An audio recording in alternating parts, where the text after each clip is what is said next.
আমি যদি নির্বাচনে জয়ী হইতে পারি হ্যালে এই এলাকা তাহলে এই এলাকা উন্নয়ন করে ভরিলাম।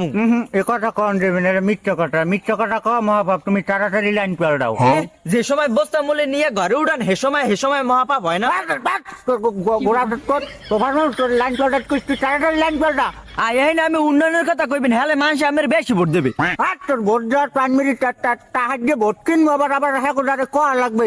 আপনাকে উন্নয়ন করবো, তুই ওই লাইন পাল্টাই, তুই আর সংক্ষেপে মাঝে ধানের দিন আছে আপনাকে 1 কেজি করে ঘরে ঘরে মোয়া দিমু।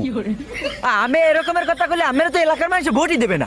আর তোর ভোট দেওয়ার 5 মিনিট তাহার যে ভোট কিনবে তাকে ভোট দেবে না, একটা ঠ্যাং পিড়ি ভাঙিয়ে গেলাম যেটা ভোট না দেবে। বুঝলাম, আমি যে কাল কোথায় যে বক্তব্যটা দেবেন হে বক্তব্যটা দেবেন কি?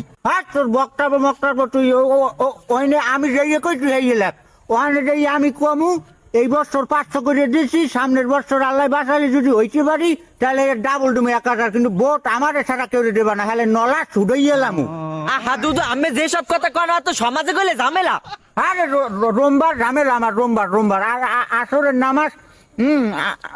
আসরের আয়োজন দিয়ে এখন পর্যন্ত ফেসবুকে ছবি ছাড়তে পারিনি যে আসরের নামাজ দান ক্যামেরা ডট। দুদু ছবি তুলবেন ছবি? এখনো কয় ছবি তো সোফার মাঝে এখানে দাঁড়ালাই তোরে কইছি না তুই ছবি ছাড়বি, 5টা ছবি ছাড়বি আমার তুই মাথায় দিয়ে 5টা সাজিয়ে দিবি নামাজ দান। হ্যাঁ ওই আমি যে নামাজ পড়েন আর না পারেন হ্যাঁ মানুষে জানে। এখন আমি যেই কই আমি হেই হনেন। হ্যাঁ তোর কথা আমি রোমবার তাহার যে 500 টাকা করে একটা ভোটের দাম, হ্যাঁ গোটা আবার যাইয়ে কও আমার এই ভোট দিও হলে উন্নয়ন করুন লেয়ার করবো, তাহার লাগে 1000 করে দিব কাল গুজিয়া কইয়া পামু। ও কি দুদু টুই মাথা দিয়ে ছবি ছাড়বেন না, নামাজ দান দেবেন না?